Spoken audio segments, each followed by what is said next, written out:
جی welcome back ناظرین، خیر مقدم ہے آپ کا بزم علماء میں ملک پاکستان کے اکابر مستند علماء اکرام آج ہمارے ہمراہ ہیں۔ میں ہوں آپ کا میزبان سید سلمان گل، مفتی محمد سہیل رضا امجدی صاحب، مفتی احسن نوید نیازی صاحب، پروفیسر ڈاکٹر محمد احمد قاضی صاحب ہمارے مہمان ہیں۔ حسب سابق بہت خوبصورت پینل ہے صاحبان علم و فن کا۔ تو آج انشاءاللہ ہم چونکہ آپ کو بندگی کی تہذیب، تقاضے اور جو بھی اس کی ضروریات ہیں، لوازمات ہیں، ان سے آشنائی فراہم کر رہے ہیں اپنی اس نشریات میں۔ آج ہم نماز میں جو ظاہر جلسہ جو ہوتا ہے اس کی شرعی حیثیت کے حوالے سے بات کریں گے، قعدہ کی شرعی حیثیت کے حوالے سے بات کریں گے اور قرآن و سنت سے جانیں گے کہ اس کی کیا شرعی۔ پھر قعدہ میں جو چیزیں پڑھی جاتی ہیں جیسے التحیات پڑھی جاتی ہے، درود پاک پڑھا جاتا ہے، اس کے معنی، مفاہیم، اس کی فضیلت اور اس کا کنیکشن، انشاءاللہ اس پر بات کریں گے علماء کرام سے۔ اس کے بعد آپ کی لائیو ٹیلی فون کالز ہوں گی۔ یاد رکھیے کہ لائیو ٹیلی فون کالز کے ذریعے آپ ARYQ TV میں ہمیں اگلے سیگمنٹ میں بلکہ اسی سیگمنٹ کے لاسٹ میں کال کر کے سوال کر سکتے ہیں۔ علماء کرام دیتے ہیں آپ کے سوالات کے جوابات، تو تیار رہیے گا انشاءاللہ۔ فی الحال ہم جانتے ہیں کہ نماز میں جو جلسہ ہے اس کی شرعی حیثیت کیا ہے، اس کی کیا مقدار ہونی چاہیے، کیا اس کے لوازمات ہیں۔ مفتی محمد سہیل رضا امجدی صاحب جی۔ اعوذ باللہ من الشیطان الرجیم، بسم اللہ الرحمن الرحیم۔ الحمدللہ وحدہ والصلاة والسلام علی من لا نبی بعدہ، صلی اللہ علیہ وآلہ وصحبہ وبارک وسلم۔ اچھا، اب یہاں پر ہم یعنی یوں سمجھ لیں کہ کئی پروگرام سے طہارت، پھر اس میں وضو، غسل فرض، پھر نماز کے حوالے سے کئی باتیں الحمدللہ پروگرام میں عرض کی گئیں، اور میں بار بار یہی کہوں گا کہ یہ باتیں ہمارے لیے، ہماری عبادات کے لیے انتہائی ضروری ہیں۔ بالکل صحیح بات۔ اب جو ہم نے کل بات کی جو ہے وہ رکوع کے حوالے سے، سجدے کے حوالے سے، تو آج ایک اور چیز بھی ہے۔ دیکھیں نماز میں نا تکبیر تحریمہ اور قیام، قرات، رکوع، سجدہ، قعدہ اخیرہ، خروج بسنعہ، یہ تمام کے تمام فرائض ہیں۔ اچھا، یہ بات بھی یاد رہے، ایک تو ہوتا ہے فرض کہ جس کے بغیر نماز ہی نہیں ہوتی، صحیح، اور واجب ہے کہ اگر بھولے سے چھوٹ گیا تو آپ سجدہ سہو کر لیں، ٹھیک ہے نا، تو نماز ادا ہو جائے گی۔ تکبیر تحریمہ فرض ہے، لیکن اللہ اکبر اس میں کہنا یہ واجب ہے، صحیح، ٹھیک ہے نا۔ اچھا، مطلقاً قرات فرض ہے، لیکن سورہ فاتحہ جو ہے اس کا ایک ایک جز جو ہے وہ واجب ہے، واجب ہے۔ اسی طریقے سے رکوع جو ہے وہ فرض ہے، سجدہ فرض ہے، لیکن رکوع سجود میں اور اسی طریقے سے قومہ، رکوع سے اٹھ کر، اور اسی طریقے سے جلسہ یعنی سجدے سے اٹھ کر، تو فرمایا کہ یہ واجب ہے، اس میں ایک سبحان اللہ کی مقدار ٹھہرنا واجب ہے۔ اب یہ نماز کے پروٹوکول ہیں، ٹھیک ہے نا۔ اب آپ کہیں کہ بھئی یہ جب رکوع میں ٹھہر گئے تو رکوع سے اٹھ کر قومے میں آنا اور ایک سبحان اللہ کی مقدار ٹھہرنا، جسے ہم تعدیل ارکان کہتے ہیں، ارکان کو صحیح طریقے سے، مناسب طریقے سے ادا کرنا، تو بھئی یہ کیوں ضروری ہے؟ تو ہم کہیں گے کہ اللہ تعالیٰ کی بارگاہ کا پروٹوکول ہے، اللہ تعالیٰ کی عبادت کا پروٹوکول ہے۔ سلمان بھائی، اگر اللہ رب العالمین نے آپ کو آفیسر بنایا ہے تو آپ ایک آفس لے کر بیٹھتے ہیں، آپ کے آفس کا ڈسپلن ہوتا ہے۔ کوئی ادارے کا سربراہ ہو یا کسی ادارے کا HOD ہو یا HR ڈپارٹمنٹ ہو، تو ہم دیکھتے ہیں کہ ہر ایک کے اپنے پروٹوکولز ہوتے ہیں، ہر ایک کے اپنے ڈسپلنز ہوتے ہیں۔ یہاں پر یعنی یہ بھی ہوتا ہے کہ ایک آفس میں ایک ڈسپلن ہے، دوسرے آفس میں جائیں دوسرا ہے، تو ہم اس پر کچھ نہیں کہتے، لیکن جب اللہ تعالیٰ کی بارگاہ کا معاملہ آ جائے تو ہمیں وہاں یاد آ جاتا ہے۔ تو سب سے زیادہ وہ اس بات کا حقدار ہے، اہل ہے کہ ہم اس کی عبادت اور اس کے پروٹوکول کو، اس کے ڈسپلن کو فالو کریں، مد نظر رکھیں۔ بہت سے لوگوں کو دیکھا ہے کہ وہ نماز بہت جلدی پڑھتے ہیں، ٹھیک ہے نا۔ ایک تو جلدی نماز نہیں پڑھنی چاہیے۔ اچھا، بہت سے لوگ جلدی نماز نہیں پڑھتے لیکن رکوع سے اٹھتے نہیں ہیں۔ ہاں، رکوع سے اٹھنا ان کو بڑا وبال جان لگتا ہے، کہتے ہیں ایسے ہی چلے جاتے ہیں۔ یعنی کچھ لوگ ایسے ہوتے ہیں کہ جو اٹھتے ہی فوراً چلے جاتے ہیں۔ کچھ کا رکوع ایسے ہوتا ہے وہ سب گھٹنے بھی ٹیڑھے ہوئے ہیں اور وہ سیدھا بالکل عجیب و غریب پوزیشن. وہ تو ہم نے کل بتا دیا رکوع کیسے ہونا آپ نے چاہیے. بالکل بتایا. اچھا کچھ لوگ ایسے ہوتے ہیں کہ رکوع سے اٹھتے ہی نہیں ہیں, سیدھا ڈائریکٹ نیچے. اچھا کچھ لوگ ایسے ہوتے ہیں کہ جو رکوع سے اٹھ جاتے ہیں, احسان کر لیتے ہیں, لیکن اٹھتے ہی پھر نیچے. اور سجدے کا معاملہ بھی ایسے ہی ہوتا ہے. صحیح. تو یاد رکھنا کہ یہ تعدیل ارکان ہے. اس سے اگر آپ نے چھوڑ دیا, واجب چھوڑ دیا, پروٹوکول آپ نے چھوڑ دیا, تو یوں سمجھ لیجیے کہ نماز میں رکھنا پڑ جائے گا, اور بعض صورت میں نماز واجب الاعادہ ہو جائے گی.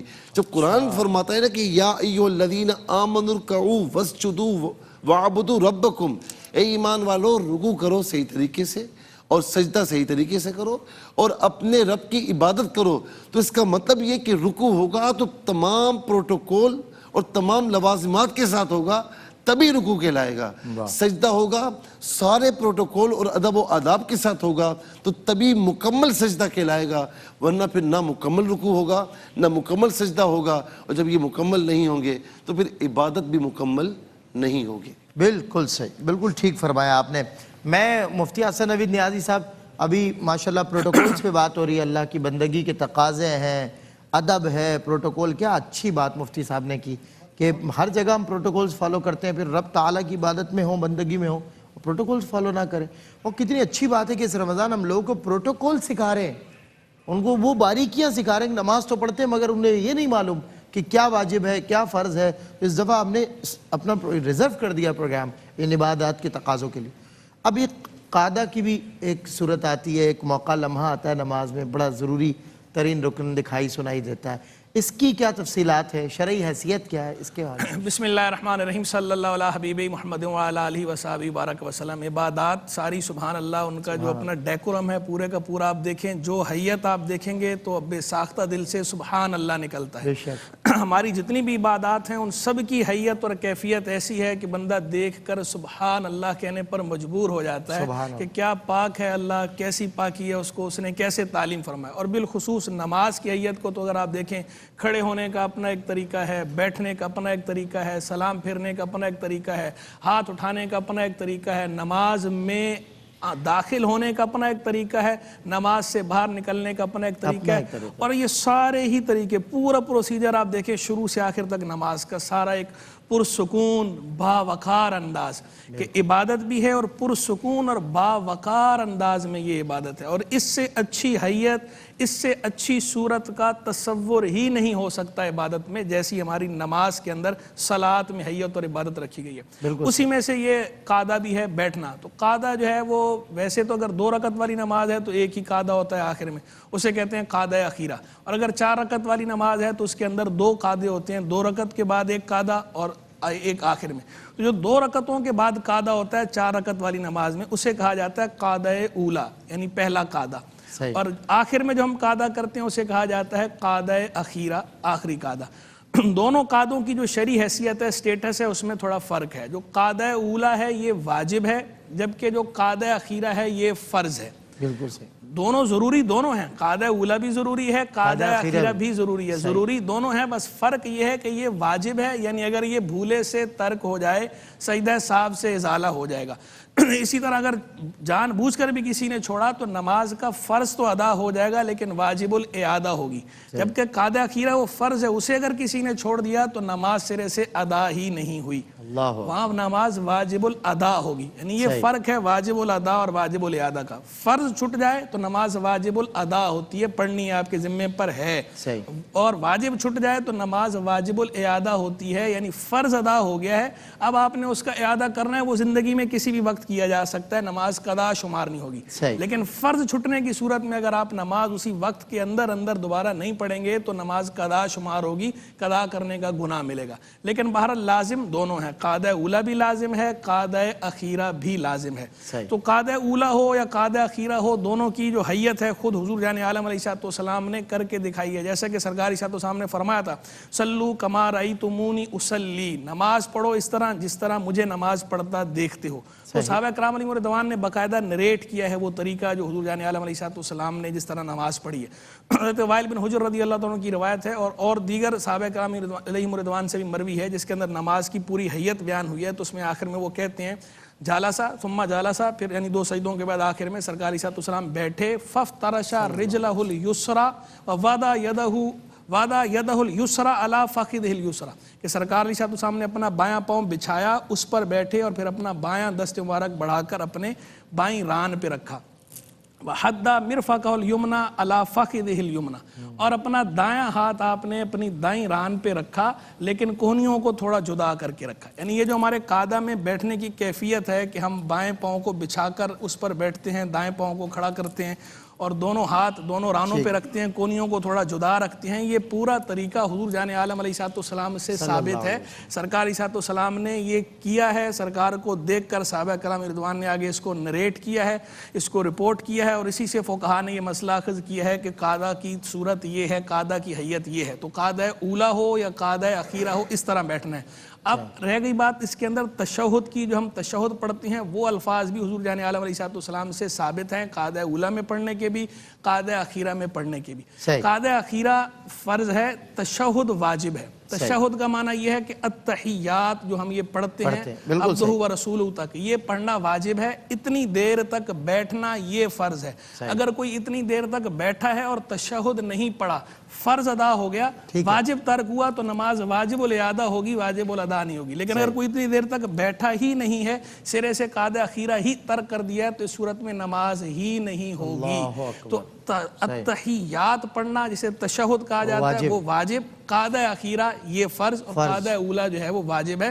قعدہ اخیرہ کوئی بھول گیا، اگر بھول کے کھڑا ہو گیا تو اب کیا حکم ہے؟ اگر اگلی رکعت کا سجدہ نہیں کیا تھا تو واپس آ جائے، اور اگر اگلی رکعت کا سجدہ کر لیا تھا تو واپس نہ آئے، ایک رکعت اور ملا لے، اس طرح ساری کی ساری نماز نفل ہو جائے گی، فرض باطل ہو جائیں گے، فرض الگ سے پڑھنے ہوں گے۔ یہ میں نے بتایا قعدہ اخیرہ چھوڑ دیا تو قعدہ اخیرہ کر لیا ہے، تشہد پڑھ لیا ہے، عبدہ و رسولہ تک پڑھ لیا ہے، سلام نہیں پھیرا تھا کہ بھولے سے کھڑے ہو گئے، اب کیا حکم ہے؟ اب حکم یہ ہے کہ اگلی رکعت کا سجدہ نہ کیا ہو تو واپس آ جائے، لیکن اگلی رکعت کا سجدہ کر لیا تو واپس نہ آئے، ایک رکعت اور ملا لے، پہلے والی 4 فرض ہو جائیں گی، اگلی 2 نفل ہو جائیں گی۔ اچھا، یعنی یہ فرق ہے، قعدہ اخیرہ میں کر لینے میں اگر کر لیا ہے تو فرق ہے، نہیں کیا تو الگ حکم ہے، کر لیا تو الگ حکم ہے۔ 2 نفل ہو جائیں گی، 4 فرض ہو جائیں گے، الگ سے نہیں پڑھنی۔ دیکھیں اب یہ نقطہ عام طور سے لوگوں کو نہیں پتا ہوتا، تو ظاہر اس طرح آشنائی مل جاتی ہے سننے دیکھنے والوں کو۔ میں ڈاکٹر صاحب آپ کی طرف آتا ہوں، قعدہ کی بات ہو رہی تھی، تو قعدہ اولا ہے، قعدہ اخیرہ، اس میں جو الفاظ پڑھے جاتے ہیں جیسے حضرت فرما رہے تھے ابھی تشہد کا لیبریٹ فرما رہے تھے، تشہد ہے، درود پاک ہے، ان کے کیا مفاہم ہیں؟ میں ان پر چاہتا ہوں کوئی بات کریں اس کی حیثیت پہ۔ اعوذ باللہ من الشیطان الرجیم، بسم اللہ الرحمن الرحیم، مولایا صلی وسلم دائما ابدا علی حبیبک خیر الخلق کلہم، یا رب بالمصطفیٰ بلغ مقاصدنا واغفر لنا ما مضى یا واسع الکرم۔ نماز اور اس کے لوازمات، اور نماز اصل میں پڑھنے کا نام نہیں ہے، نماز سمجھنے کا نام ہے۔ واہ، اور یہی حضرات علماء اکرام میں جس طرح برادر محترم علامہ مفتی سہیل رضا امجدی صاحب نے بیان کیا، محترم مفتی صاحب نے بیان فرمایا، اور اکثر و بیشتر یہ ہوتا ہے کہ ہم نماز کو اس تیزی کے ساتھ گزار دیتے ہیں، لفظ گزارنا استعمال کر رہا ہوں، اور بغیر سوچے سمجھے کہ ہم نے اس میں کیا پڑھا۔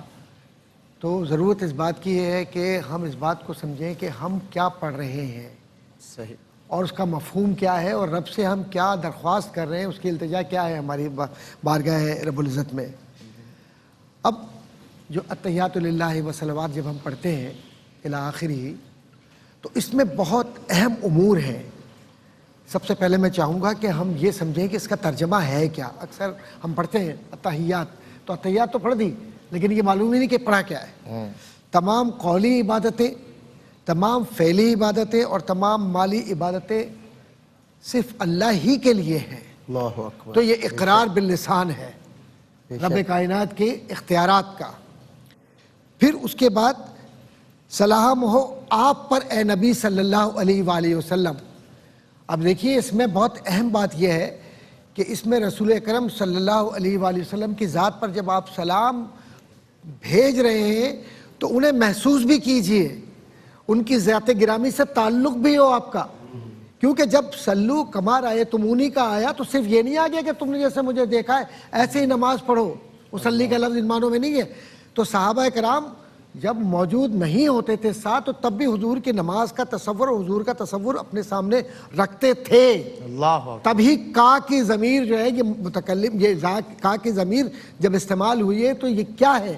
یہ مخاطبت کے لیے ہے، اور مخاطبت حضور کی ذات التجا ہے کہ حضور آپ پر اللہ کی رحمتیں ہوں، آپ پر کرم ہو اللہ کا، آپ پر وہ جو درود و سلام اب جو اگلا حصہ آنے والا ہے وہ سب کا سب راجع ہے، یعنی حضور کی طرف جا رہا ہے. اور اس کے بعد اے نبی صلی اللہ علیہ وآلہ وسلم، اور اللہ کی رحمتیں اور اس کی برکتیں اور سلام ہو آپ پر سبحان اللہ. اور ہم پر اور اللہ کے نیک بندوں پر صالحین. تو اب اس کا مطلب یہ ہوا کہ آپ نے یہ سلام پیش کر دیا، پھر آپ نے گواہی دی کہ گواہی دیتا ہوں میں کہ اللہ کے سوا کوئی معبود نہیں ہے، اور گواہی دیتا ہوں کہ حضرت محمد رسول اللہ صلی اللہ علیہ وسلم اللہ کے بندے اور رسول ہیں. اب یہ اتحیات میں علم العقائد ہے، پورا وحدانیت بھی ہے، رسالت بھی ہے، حضور پر درود بھیجنا بھی ہے، اور حضور کو محسوس کرنا بھی ہے. اس میں کیفیت یہ ہے. اب اس کے بعد آپ درود پڑھتے ہیں، اللہم صلی علی محمد وعلی آل محمد کما صلیت علی ابراہیم وعلی آل ابراہیم انک حمید مجید. اور اس کے بعد پھر اللہم بارک علی محمد پڑھتے ہیں آپ. تو اللہ سے رحمتیں مانگتے ہیں آپ سرور کشور رسالت کی ذات کے حوالے سے. اصل میں ان پر کیا آپ رحمتیں بھجوائیں گے؟ وہ تو رحمتیں کاملہ ہیں، وہ آپ اپنے لیے رحمت طلب کر رہے ہیں اللہ کی بارگاہ سے ان تمام ہستیوں کے وسیلے سے. اور ان کی جو خاندان ہے ان سے حضرت ابراہیم علیہ السلام کا جو خاندان، کیونکہ دین ابراہیم ہی ہے یہ، تو حضرت ابراہیم کے تذکرے کے بغیر معاملات مکمل نہیں ہوتے. بالکل صحیح. پھر اس کے بعد عرض کرتا چلوں کہ آپ پھر دعا پڑھتے ہیں آپ ربی جعلنی مقیم الصلاۃ. اور اگر یہ دعا نہیں آتی ہے تو علماء کرام کا متفقہ فیصلہ ہے کہ ربنا آتنا فی الدنیا، اگر یہ آپ کو یاد ہے تو یہ پڑھ لیجئے، لیکن کوشش کیجیے کہ دعا یاد کر کے پڑھیں اس کو. اور پھر اے میرے رب مجھ کو نماز کا پابند بنا دے، اور میری اولاد کو بھی اے ہمارے پروردگار اور میری دعا کو قبول فرما. تو کیا دعا کر رہے ہیں اللہ سے؟ نمازی بننے کی دعا کر رہے ہیں آپ. اور جب آپ نماز میں اپنی اولاد کے لیے بھی دعا کر رہے ہیں تو اس بات کو بھی اپنے ذہن میں رکھیں کہ رب کی بارگاہ میں تو آپ التجا کر رہے ہیں، لیکن اپنی اولاد کو نصیحت نہیں کر رہے نماز پڑھنے کی. آپ نماز پڑھ کر فارغ ہو رہے ہو لیکن اللہ کی بارگاہ میں دعا کر رہے ہیں، تو ذمہ دار آپ ہوئے کہ بغیر سمجھے ہوئے آپ دعا کر رہے ہیں. تو آپ دعا کر رہے ہیں تو پابند ہے کہ اپنی اولاد کو 9 سال کی عمر سے 6 سال 5 سال کی عمر سے تو بچپن سے ہی لے کر چلے. اور پھر جب اللہ کی بارگاہ میں دعا کر رہے ہیں تو یہ دوہراپن ہمارا ختم ہونا چاہیے. اولاد کو ساتھ کھڑا کیجئے، نماز پڑھوائیے، اور جب وقت آئے تو سختی کا تو سختی بھی کیجئے تاکہ وہ پابند نماز ہو اور رب کی بارگاہ میں التجا کرنے کا سلیقہ سیکھے.